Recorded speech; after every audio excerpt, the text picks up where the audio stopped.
This video is on the false conflation and confusion of natural revelation with Thomistic natural theology. Natural revelation means we can get a glimpse of God through his creation-like attributes, but it's not full knowledge. It pushes us to seek God. But Thomistic natural theology? That system claims we can prove God's essence, attributes, and even parts of his nature without revelation and without the church. This is where Rome splits from the fathers. Now let's watch a Roman Catholic quote mine the church fathers and review the context he missed.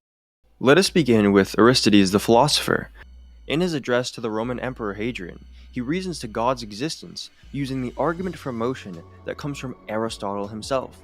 And by doing so, he thus reasons to God using natural theology, and not simply presupposing his worldview.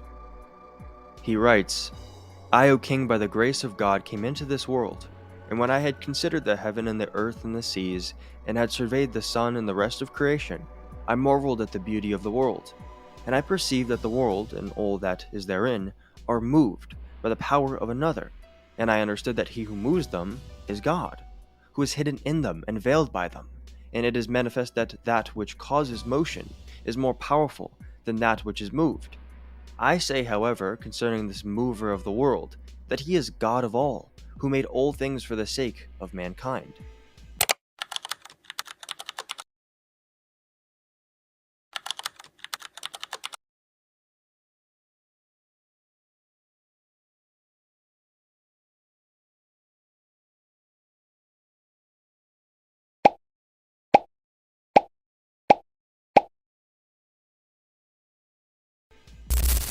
We move on to St. Clement of Alexandria in the late 2nd to early 3rd century. In the quote that we are to cover, he is dealing with the idea of whether or not other religions, specifically the Greeks, can come to knowledge of God's existence by using arguments. St. Clement responds in the affirmative, and actually refutes a common talking point that J. Dyer espouses, such that other religions cannot come to the existence of God if it doesn't include the Trinity. St. Clement states, "Or were one, on the other hand, to say that the Greeks possessed a natural conception of these things, we know the one creator of nature. And by reflection and direct vision, those among the Greeks who have philosophized accurately see God."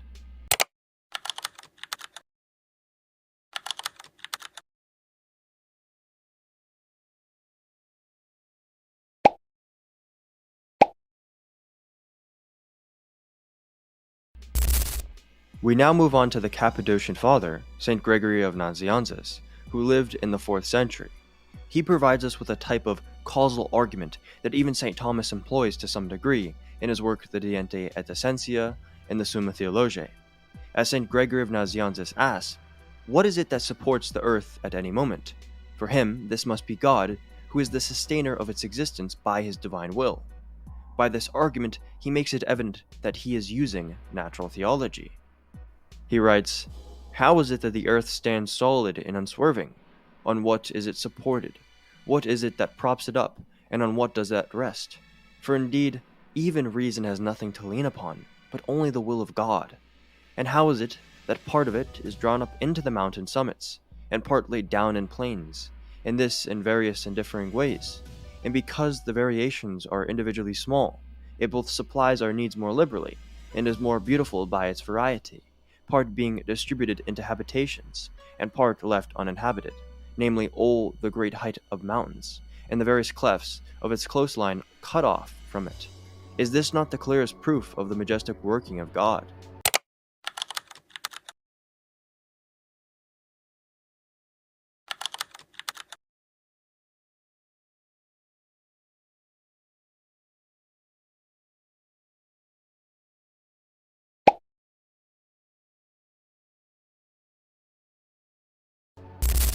St. Gregory of Nyssa is another great church father who is also one of the Cappadocian fathers in the 4th century.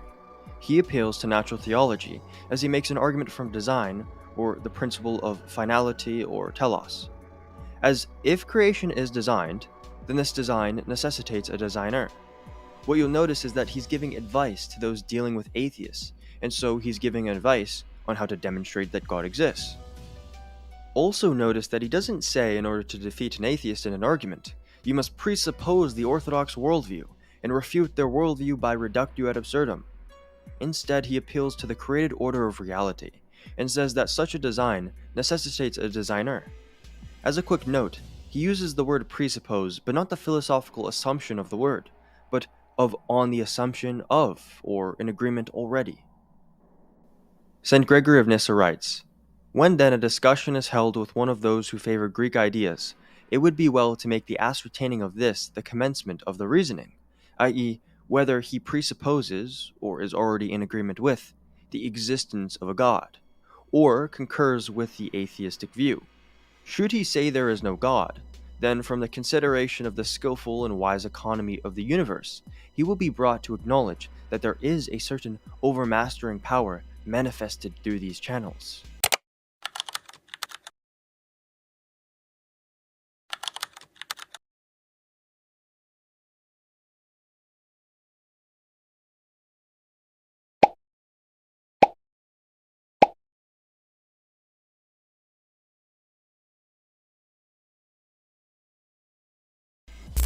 St. John Chrysostom was another fundamental church father in the 4th to 5th century that is venerated greatly both in the East and the West.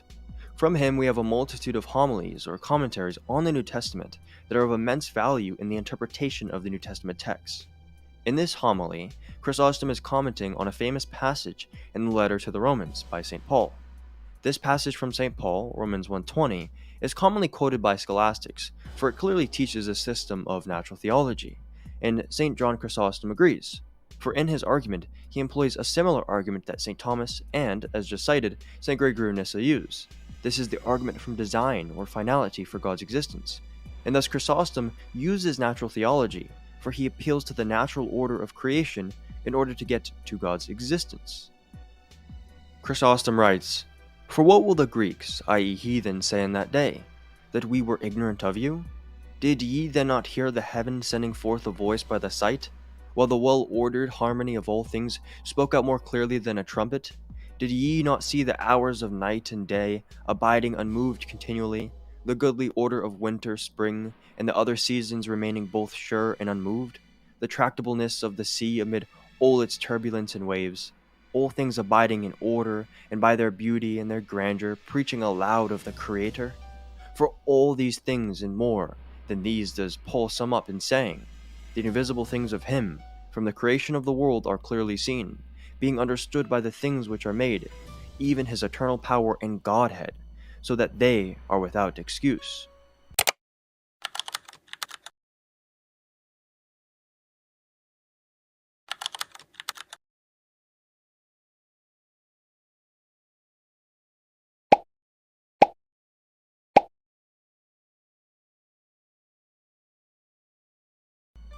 St. Augustine of Hippo, who wrote in the 4th to 5th century, also appeals to natural theology, for he argues that because creation is well ordered, it necessitates a designer or creator who is God. St. Augustine writes, "For though the voices of the prophets were silent, the world itself, by its well-ordered changes and movements, by the fair appearance of all visible things, bears a testimony of its own, both that it has been created, and also that it could not have been created save by God, whose greatness and beauty are unutterable and invisible."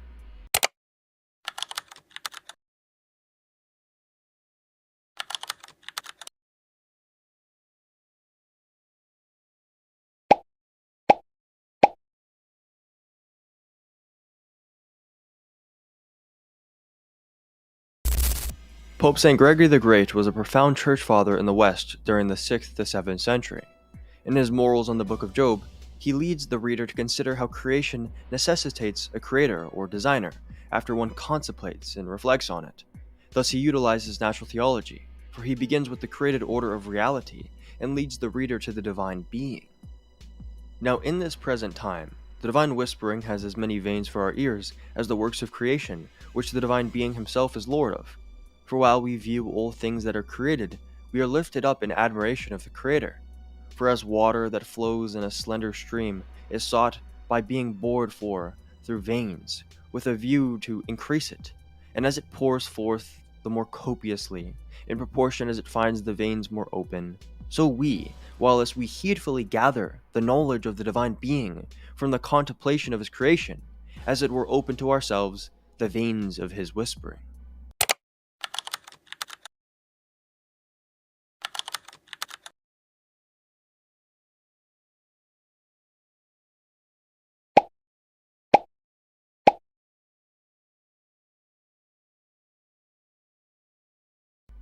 Next we come to St. Maximus the Confessor in the 7th century. He utilizes a similar causal argument to that of Aristides and St. John of Damascus, as we will cover. This argument is the argument from motion or change, which comes from Aristotle. St. Thomas would go on to use this exact same argument in his Summa Theologiae and Summa Contra Gentiles. Evidently, this takes a principle of reality in the created order and causally reasons its way to God, who is the first cause and sustainer of all change or motion in the world. Thus, St. Maximus uses natural theology.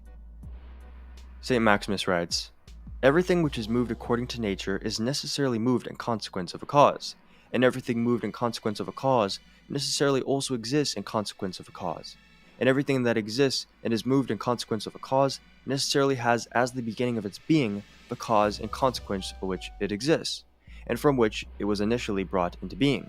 Likewise, the end of its being moved is the same cause and consequence of which it is moved and towards which it hastens. Now everything which exists and is moved in consequence of a cause is necessarily also created, and if the end of whatever is moved is the cause and consequence of which it is in motion, this cause is necessarily the same cause and consequence of which it was created and exists.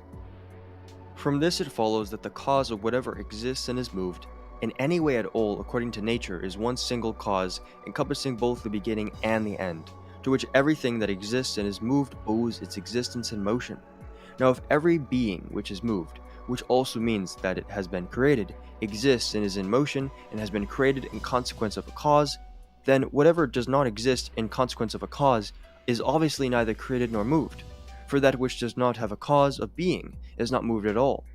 If then the uncaused is necessarily also unmoved, it follows that the divine is unmoved, insofar as it does not owe its being to a cause, being itself the cause of all beings."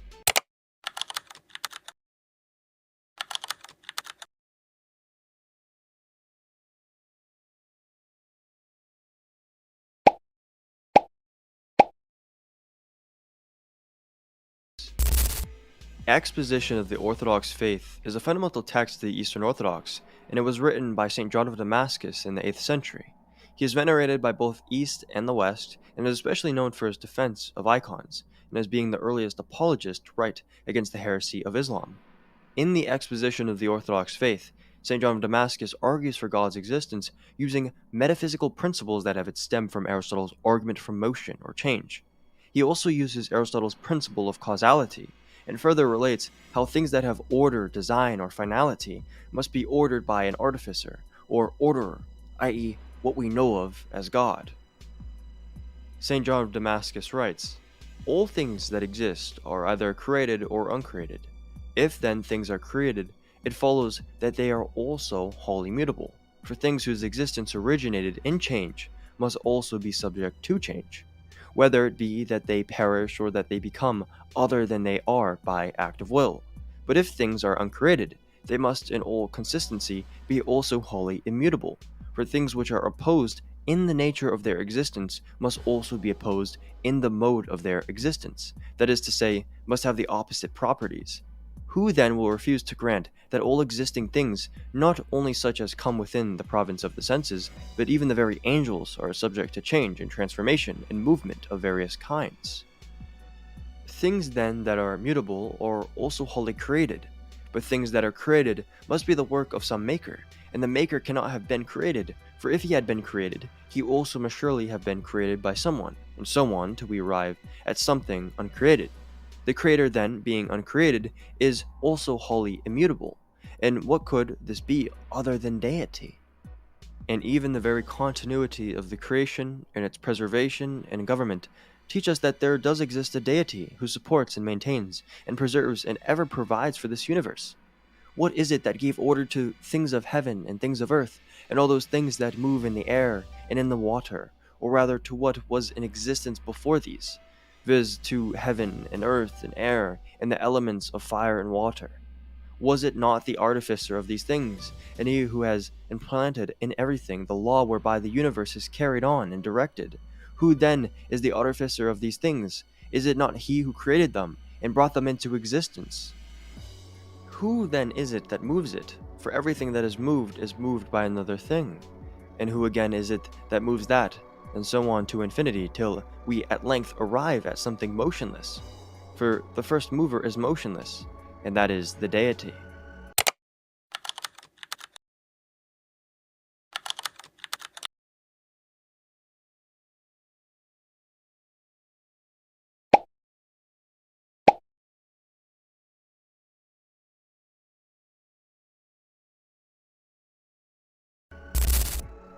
Thus, with these highly esteemed church fathers that both Catholic and Orthodox submit to, we ought to follow their lead and accept natural theology,